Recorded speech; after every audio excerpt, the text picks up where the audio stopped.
Ya, selamat siang Bapak Ibu semua.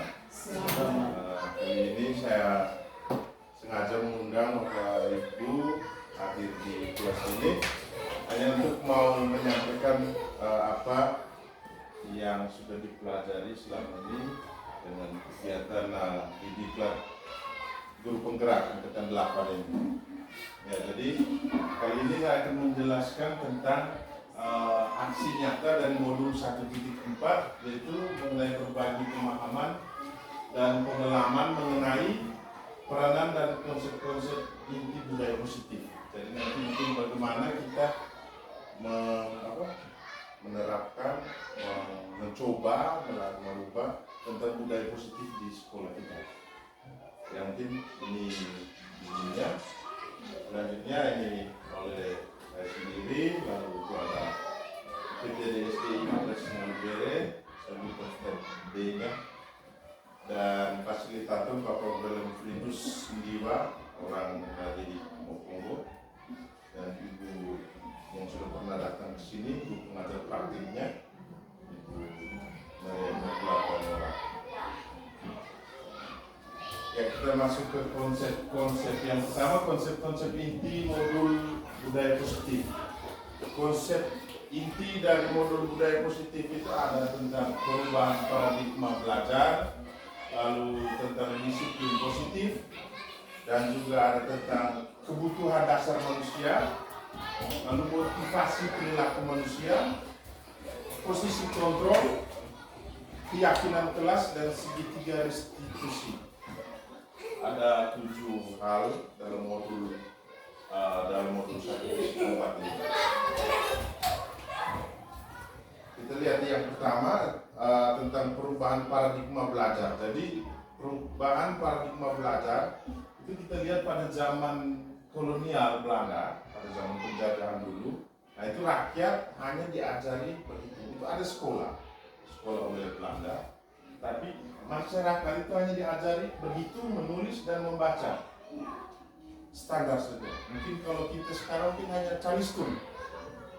Untuk yang dasar-dasar, dan itu diajarkan kepada orang-orang yang nanti dipekerjakan di Belanda punya tempat-tempat itu. Jadi mereka hanya belajar itu seadanya, tidak seperti sekarang.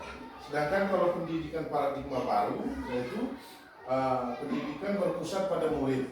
Jadi untuk mencapai berpusat pada murid dan untuk mencapai kebahagiaan lahir dan batin yang setinggi-tingginya pada murid. Jadi semua berpusat pada murid. Yang ingin dicapai dalam pendidikan paradigma baru ini yaitu kebahagiaan lahir batin pada murid. Kita lihat tentang pendidikan paradigma baru, yaitu pembelajaran yang berorientasi pada penguatan kompetensi dan pengembangan karakter yang sesuai dengan nilai-nilai Pancasila. Pendidikan paradigma baru, dan itu juga berdasarkan filosofi pendidikan dari Ki Hajar Dewantara. Ya. Nah, pembelajaran paradigma baru memastikan praktik pembelajaran yang berpusat pada murid, yang mana setiap murid itu belajar sesuai dengan kebutuhan tahap perkembangannya untuk mewujudkan profil pelajar Pancasila. Jadi dengan berpusat pada murid, artinya kita dalam pembelajaran memang benar-benar memperhatikan kebutuhan murid. Dilihat, dan mungkin berubah mana Bapak Ibu sekarang sudah pernah dengar tentang kodrat zaman, kodrat ya sudah pernah dengar kodrat zaman dan kodrat lingkungan. Jadi sesuai dengan zamannya dan sesuai dengan lingkungannya. Itu pembelajaran yang dalam paradigma baru sekarang yang akan kita belajar. Dari berdasarkan itu dan tujuan untuk mengembangkan pembelajaran ini adalah profil pelajar Pancasila. Yang kalau di K13 itu adalah pendidikan karakter. PPPK.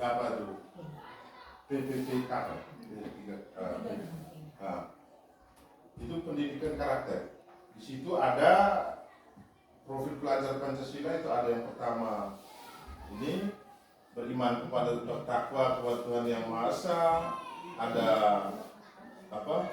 mandiri, ada bernalar kritis, ada kebinekaan global, lalu ada bergotong royong dan juga ada kreatif. Ini ada 6 poin untuk seperti yang Bapak Ibu sudah pernah mendengar, pernah membaca, atau pernah melihat tentang profil pelajar Pancasila. Nah, sekarang kita masuk ke tentang disiplin positif. Jadi dengan disiplin positif ini diharapkan nanti mengarahkan anak-anak ini ke profil pelajar Pancasila dan disiplin positif. Apa itu disiplin positif? Mari kita lihat sama-sama. Di sini ada dalam budaya kita makna kata disiplin itu dimaknai menjadi sesuatu yang dilakukan seseorang pada orang lain untuk mendapatkan kepatuhan.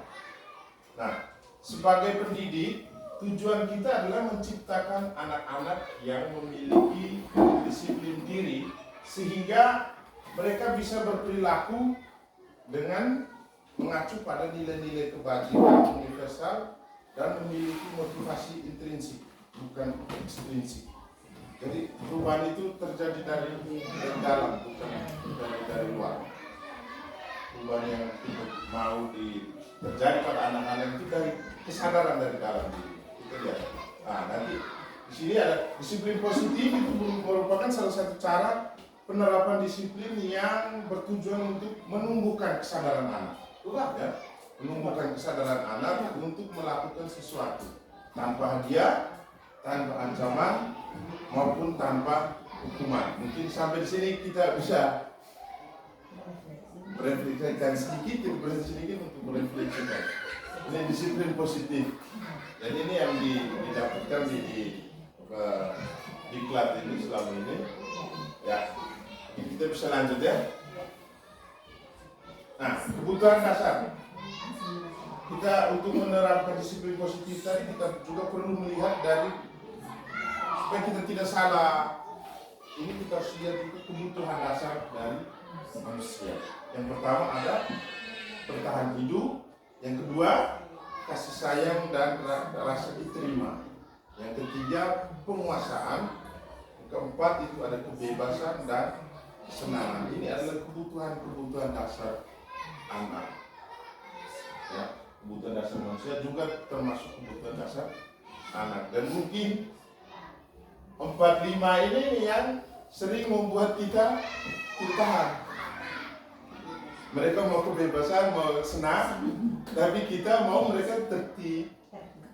Tetapi ini yang memang agak selama ini banyak, bukan hanya ini, tapi hampir semua guru yang itu sering merasa keberatan dengan ini tentang kebebasan anak dan memenuhi kebutuhan dasar manusia. Nah, untuk motivasi perilaku manusia, memotivasi adalah dorongan yang timbul pada diri seseorang, nah, secara sadar atau tidak sadar untuk melakukan suatu tindakan dengan tujuan tertentu. Motivasi perilaku manusia.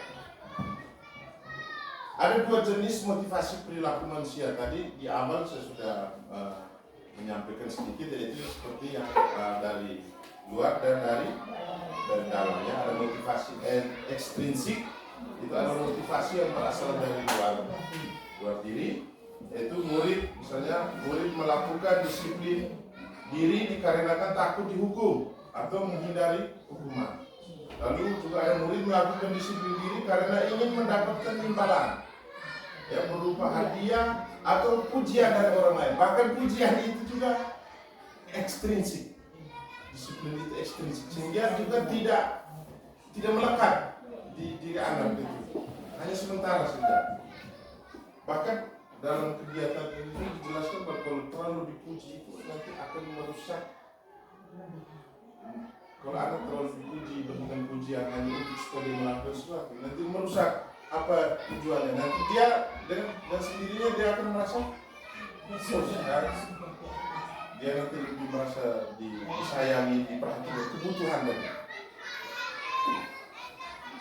Jadi ada caranya, ada dan juga ini ada motivasi yang intrinsik, itu motivasi yang berasal dari dalam diri, ya, itu menghargai nilai-nilai kebajikan diri sendiri.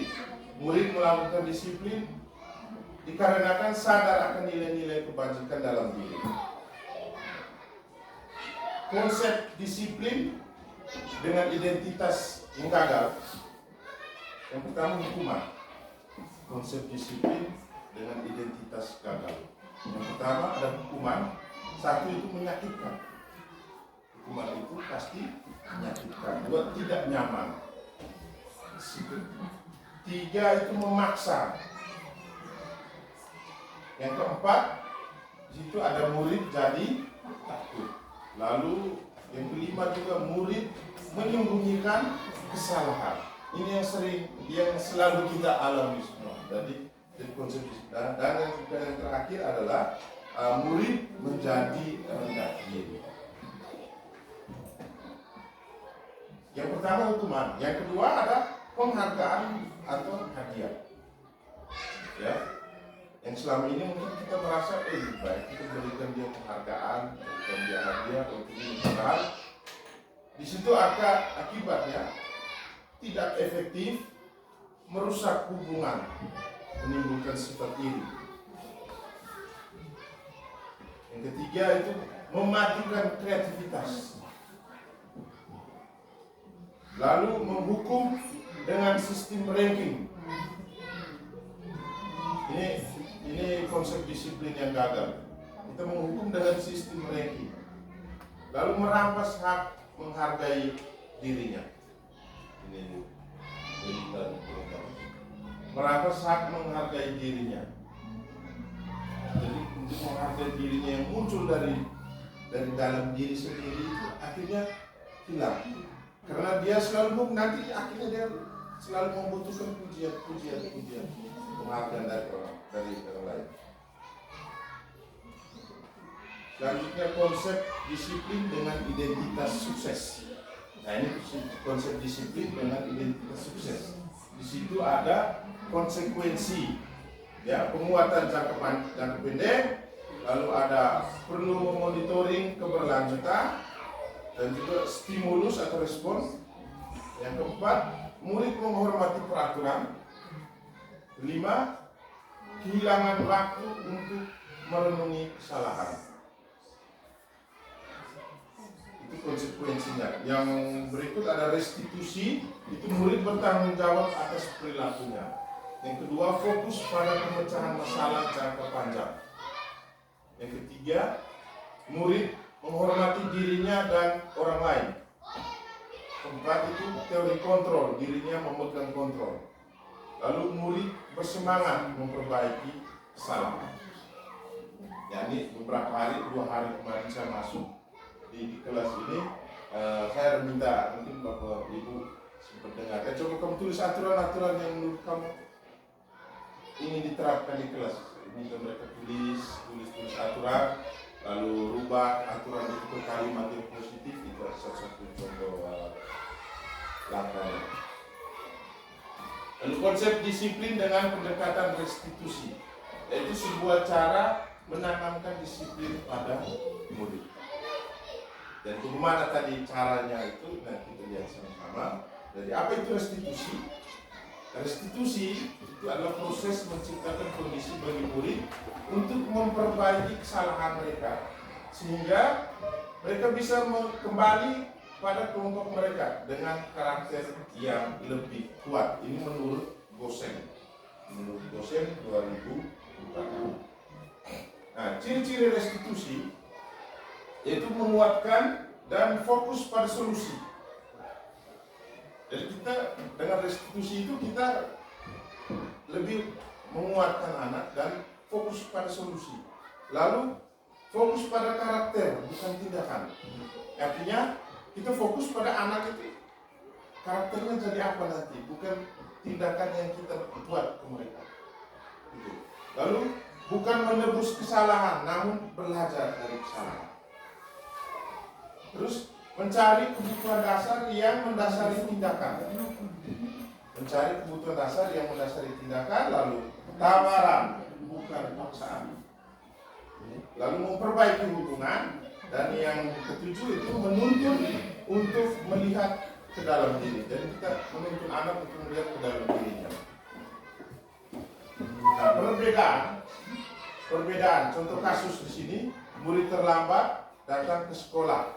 Ya, kalau dengan hukuman, yaitu murid disuruh berdiri di depan kelas selama 15 menit, misalnya.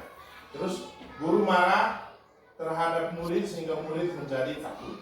Atau murid disuruh menulis, saya tidak akan terlambat lagi sebanyak 100 kali. Ini contoh untuk menerapkan disiplin dengan hukuman. Lalu kalau konsekuensinya, dengan konsekuensi, guru memberikan konsekuensi untuk tetap berada di kelas selama jam istirahat berlangsung. Jadi teman-teman istirahat, kalau yang terlambat di kelas. Terus guru tegas dan siswa menghormati peraturan.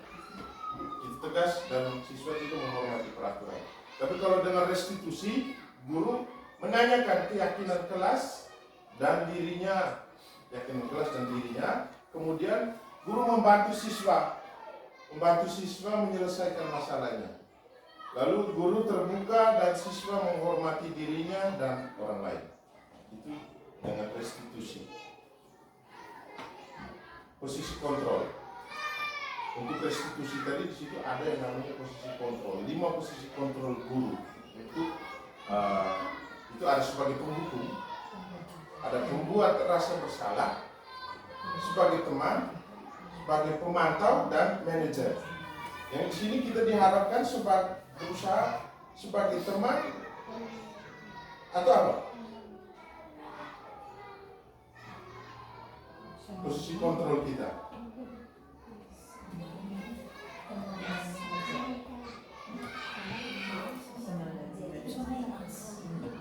Ya, di sini kita diharapkan sebagai teman atau manajer. Ini contoh penerapan 5 posisi kontrol. Contoh kasus, murid tidak memakai atribut lengkap saat upacara bendera. Kalau penghukum itu patuhi aturan sekolah, lalu berdiri di barisan lain. Yang ini kau baris sendiri. Kenapa tidak pakai dasi? Kenapa tidak pakai topi? Baris sendiri. Lalu kalau pembuat merasa bersalah, berapa kali bapak bilang, ibu bilang, berapa kali ibu guru bilang, ya, kamu bikin bapak dan ibu marah, bikin kecewa.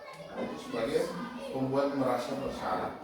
Sebagai teman, ayolah yang tertib, buat bapak dan ibu guru bangga. Kali ini tidak apa-apa berbuat salah, dan kali mestinya lain kali. Kalau pemantau, kamu sudah melanggar apa peraturan sekolah kita dan apa konsekuensinya. Biasanya ada yang begitu, ada yang guru yang kayak begitu. Kamu sudah terlambat, konsekuensinya apa? Coba silakan. Cabut dulu berapa? Sebagai pemantau. Kalau manajer bertanya, apakah kamu tahu kesalahan kamu? Lalu kira-kira bagaimana cara untuk memperbaiki kesalahan kamu? Itu sebagai manajer. Nah, sekarang kita masuk ke namanya keyakinan kelas. Keyakinan kelas. Kenapa keyakinan kelas? Lalu, kenapa tidak peraturan kelas? Atau tata tertib kelas, tetapi dibilang keyakinan kelas? Sekarang sini ada pertanyaan. Mengapa kita memiliki aturan memakai helm pada saat naik kendaraan bermotor? Naik motor. Terus mengapa harus pakai sabuk pengaman saat naik mobil? Kira-kira kenapa? Itu ya untuk menjaga keselamatan diri. Keselamatan diri itu kita sadar. Dan dalam diri itu kan kalau tidak pakai helm dari dalam diri. Kan kadang juga kita memang tidak pakai helm naik kendaraan, tapi tetap di dalam hati itu pasti ada. Kalau ada apa, betul tidak? Yang sering naik kendaraan, naik motor misalnya. Walaupun kita biasa hati pakai helm, tapi selalu begitu jalan itu ada sedikit, ada was-wasnya. Ya itu yang maksudnya supaya anak sadar seperti itu. keyakinan. Nah, proses pembuatan keyakinan kelas. Jadi guru bersama murid membuat keyakinan kelas. Yang pertama di situ ada berdiskusi tentang peraturan kelas. Lalu merumuskan tentang peraturan kelas. Lalu peraturan kelas menjadi keyakinan kelas dan penempelan keyakinan kelas. Jadi begini, keyakinan kelas itu misalnya kita himpun dari anak-anak semua, kamu buat mau aturan apa dalam kelas kita? Mereka tulis mau tidak ini. Dari aturan-aturan yang mereka buat lalu kita minta. Nah, sekarang coba yang ada kata tidak, kata jangan, kata kita rubah menjadi kalimat yang positif. Minta mereka rubah, bersama-sama kita padu mereka rubah jadi kalimat yang positif. Setelah merubah jadi kalimat yang positif, kita mulai coba pilahkan. Kan biasa anak-anak sebutkan acak. Kita mulai pilahkan mana yang masuk di poin ketertiban, mana yang disiplin, mana yang tentang kesopanan, mana yang tentang itu pisahkan. Setelah pisahkan kita rangkum. Dari yang disiplin tadi mungkin ada yang datang terlambat, masuk kelas terlambat, kita gabung jadi satu poin yang lebih sederhana lagi dengan kalimat yang positif tadi. Nah, setelah poin-poin kita sudah mulai ringkas jadi lebih singkat, kita buat yang namanya ada perilaku yang menunjukkan itu, ada yang tidak menunjukkan ditunjukkan. Oh, kalau kamu datang terlambat itu berarti tidak disiplin. Oh, kalau kamu masuk kelas itu terlambat berarti tidak disiplin. Ya, itu contoh-contoh. Misalnya, oh kalau kamu marah teman itu berarti kamu tidak menghargai orang lain. Oh, kamu pukul teman itu kamu tidak menghargai orang lain. Nanti disampaikan ke anak-anak. Nah, setelah ditempel, nanti mereka kan merasa, nah, aturan kan kita yang buat. Kita sadar karena kita tidak mau mengalami hal yang misalnya teman kasar ke mereka buat itu karena kesadaran dari diri. Mereka tidak ingin diperlakukan seperti itu. Jadi itu contoh keyakinan kelas. Dari keyakinan kelas itu bertanggung jawab mengerjakan tugas piket contohnya. Tadi contoh keyakinan kelas bertanggung jawab mengerjakan tugas piket, bersikap tenang saat pelajaran berlangsung, disiplin dan bersikap jujur, bersikap sopan dan menghormati guru, saling tolong menolong, hidup rukun dengan teman. Jadi di sini kita perhatikan baik-baik tadi seperti yang sudah disampaikan tadi, tidak ada jana, tidak, dan semua kalimatnya berupa kalimat positif. Misalnya tidak boleh mencuri, dirubah apa menghargai barang milik orang lain. Jadi contoh ini kita perhatikan, tidak ada yang kalimat jangan. Semua kalimat positif. Nah, bagaimana pembentukan keyakinan kelas itu? Dia lebih abstrak dari peraturan. Dia peraturan kan langsung biasanya tidak boleh ini, tidak boleh ribut, tidak boleh apa. Dia lebih abstrak, terus sedikit saja agar mudah diingat, tidak perlu terlalu banyak. Terus berupa pernyataan universal. Macam tadi kita lihat itu berupa pernyataan universal, bertanggung jawab mengerjakan tugas piket. Jadi untuk semua, tidak jadi universal. Terus sesuai dengan kondisi kelas agar mudah diterapkan, lalu dibuat dalam bentuk positif. Ya tadi. Terus semua warga kelas dilibatkan saat pembuatan. Jadi keyakinan kelas beda dengan peraturan kelas. Di sini poin yang terakhir. Jadi dia tidak keluar dari ini. Harus masuk hari pertama. Ini ya aturan kelas kita ini. 1, ini 2, ini 3. Ini ikuti. Jadi tidak gitu. Dari peraturan kelas itu kita sama-sama membuat. Nah, Dan ini tiga tahapan restitusi. Segitiga restitusi tadi ada di sini. Saya coba besar dulu.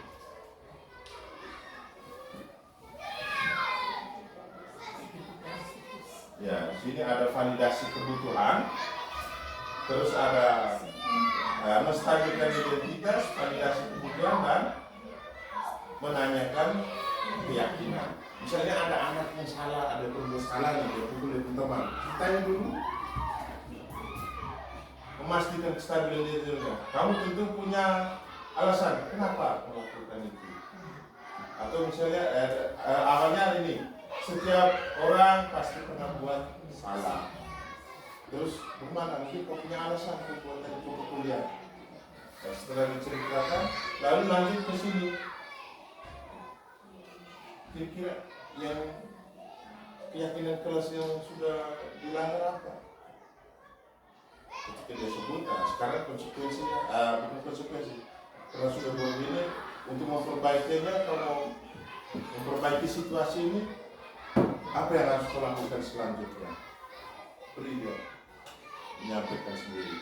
Misalnya, sampai diminta maaf, silakan. Atau nanti saya tidak mau ulangi. Kalau misalnya terjadi lagi hal yang sama, bagaimana? Misalnya saya langsung lapor ke Bapak Ibu Guru. Dan itu segitiga restitusi seperti ini. Di sini ada tahap-tahapannya.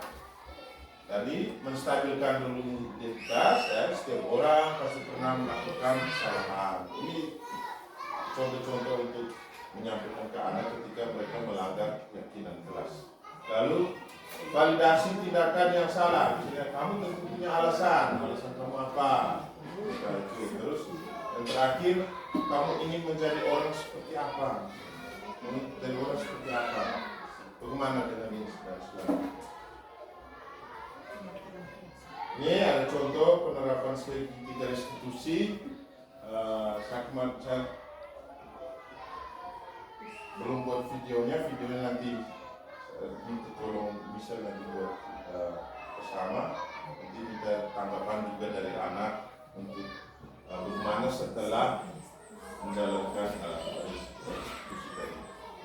Jadi ini yang terakhir, dari tujuan mulia dari penerapan disiplin positif itu adalah agar terbentuk murid-murid yang berkarakter, disiplin, santun, jujur, peduli, bertanggung jawab, dan merupakan pembelajar sepanjang hayat sesuai dengan standar kompetensi lulusan yang diharapkan.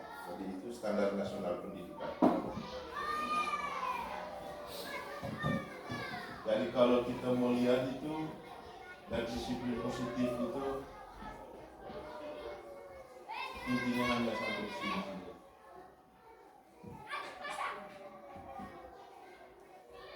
Untuk supaya anak itu disiplin, santun, jujur, peduli, dan bertanggung jawab. Jadi kalau misalnya nanti kita mau buat keyakinan kelas, fokusnya nanti arahkan mereka ke poin-poin ini.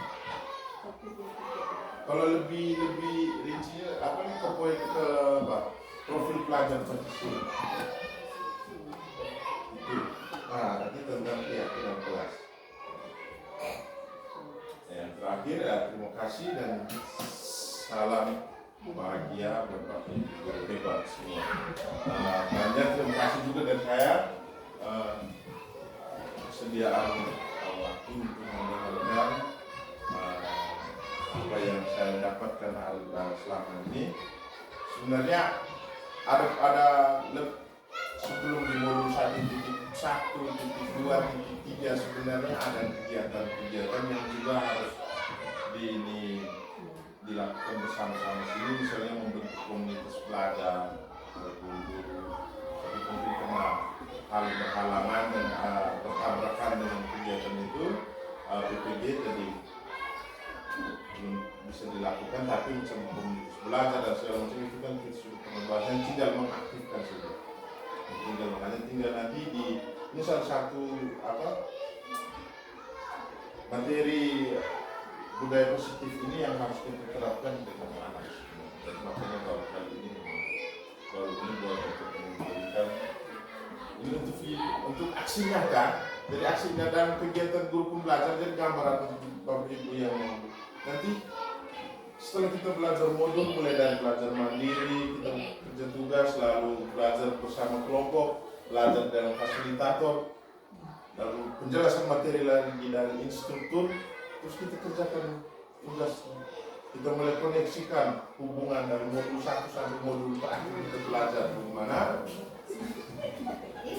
Ya, koneksi modul itu baru ada demonstrasi kontekstual, misalnya demonstrasi kontekstual jadi misalnya buat segitiga restitusi. Nah, kita buat sudah di sekolah, segitiga restitusinya buat bagaimana? Kita misalnya buat anak ada masalah, kita buat video, kita ngobrol seperti tadi. Semua orang punya salah dan apa itu nanti di guru pembelajar seperti itu iklannya. Nah, setelah itu ada yang namanya ini yang terakhir aksi nyata. Aksi nyatanya seperti begini. Kita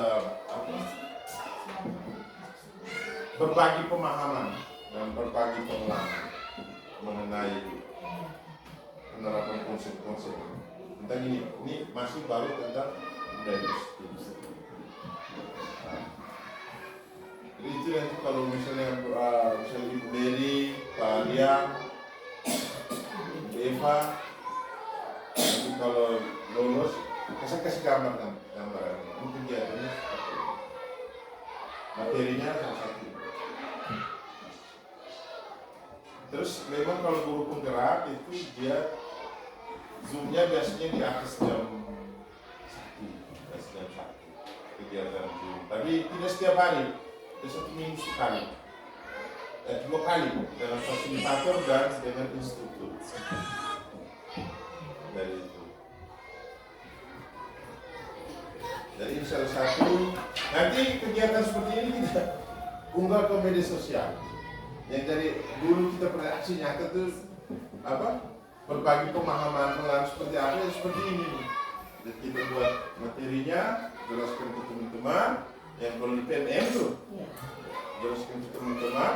Lalu video rekaman yang kegiatan kita ini kita edit bagus, unggah lagi ke PNM atau unggah lagi ke misalnya YouTube atau yang lain ke orang lain semua.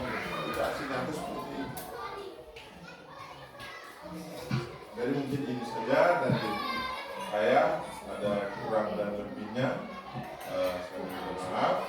Nanti selanjutnya bagaimana penerapan restitusi mau di kelas tentang keyakinan kelas ini Bapak Ibu mau terapkan di kelas masing-masing bagaimana langkah-langkahnya kita bisa diskusikan lagi lebih lanjut lebih sama-sama di masing-masing. Mungkin ini saja dari saya. Terima kasih. Mungkin Bapak terakhir kalau sekolah tidak ada menyampaikan 1-2 hal. Baik, terima kasih. Terima kasih untuk waktu hari ini. Kalau mau mengelar orang juga seperti ini, saya yakin semua itu bisa. Tidak positif. Dan kalau dari membagikan materi seperti ini, kemudian saya rasa kemudian implementasi di kelas itu mudah dari hal ini. Sesuatu yang menjadi persoalan sekarang itu proses awal memasuk mudah dan materinya itu. Jadi terima kasih semakin banyak konsep-konsep ini sebenarnya kelanjutan dari Ahmad diajarkan seperti ini dulu. Hanya kita ini kan terbangun dari sistem, ada kegiatan, ada proyek cara selesai tidak. Ini memang sangat penting dan ini sesuatu yang baik positif dan butuh proses. Butuh mengapa butuh proses? Untuk di sekolah ini pasti kita akan buat dengan budaya positif ini. Yang menjadi tantangan itu kita adalah kehidupan sosial di masyarakat, di mana ya mereka juga apakah melakukan budaya positif seperti ini atau justru melakukan kembali tindakan kekerasan terhadap anak. Semua yang bergantung orang tua. Sementara kita ini dididik seperti ini, menjadi guru, menjadi teman, kemudian menjadi manajer. Dan itu memang sudah waktunya. Sudah waktunya. Mungkin yang pertama sebelum kita masuk itu, dari proses baru pertama kali ini, hal yang kita petik adalah kita kurangi kekerasan. Ini dari awal waktu saya masuk di sini sebagai kepala sekolah, saya ingin sudah minta kekerasan verbal itu juga sebenarnya hal yang tidak bagus. Mungkin ibu guru mereka lihat saya anak buat bagaimana saya diam saja itu, karena saya sudah banyak belajar, banyak baca literasi. Terus kita memang tidak mungkin terlepas dari kehidupan setiap hari. Dan ini menjadi pembelajaran untuk kita. Bagaimana kita bisa menghadapi situasi anak ini, memang satu hal yang ini kita mau rubah di sekolah di rumahnya itu juga butuh proses. Bagaimanapun kita harus mulai, mungkin tadi kita mulai sama sekali seperti sudah ada kita bahwa melahirkan aturan itu harus kita diskusi dengan siswa. Ini keputusan bersama, bukan keputusan guru. Jadi ini semacam kita diingat kembali lewat program guru penggerak. Saya yakin di PNM ini sudah lengkap kita ini. Kita soal waktu baca pula, soal lain lagi. Untuk ini memang benar pengaruh kita sering buka PNM sehingga sebenarnya bagian dari pembelajaran kita. Terima kasih satu orang dan saya berharap Ibu Mary kalian dengan tidak mengurangi IPF mulai bergerak. Tidak ada yang tidak bisa.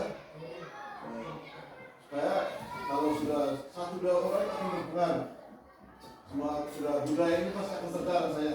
Tapi dengan menerapkan hari ini juga, saya pun bahkan ibu guru dan kelas sudah bisa menerapkan. Sejauh yang kita bisa. Saya rasa mungkin berikutnya kalau ada materi-materi lain, kita cari waktu untuk bisa berdiskusi baik di ruangan maupun di teras atau kalau sudah ada waktu khusus kita bisa atur juga. Bagaimanapun juga fungsinya sisanya mungkin kita pulang dulu kita ada masalah. Semoga ya ini memang bukan saya sengaja angkat materi ini karena bilang mungkin selama ini saya punya lihat situasi sekolah ini, tapi memang ini modul ini materinya tentang ini dan aksinya. Selanjutnya ini nanti kita masuk di pembelajaran berdiferensiasi di modul 2. 2.1 berdiferensiasi. Itu mulai dari bagaimana membuat rencana, karakteristik pembelajaran berdiferensiasi, bagaimana menghadapi anak yang beragam. Karena di modul 2 nanti ada aksi nyatanya, mungkin kita bisa diskusi lagi. Tapi kegiatannya bukan seperti aksi nyatanya, bukan begini, mungkin diskusi yang modelnya. Ini saja dari saya. Sekali lagi untuk siang ini terima kasih banyak atas kehadiran dan waktunya untuk aksi nyata. Terima kasih.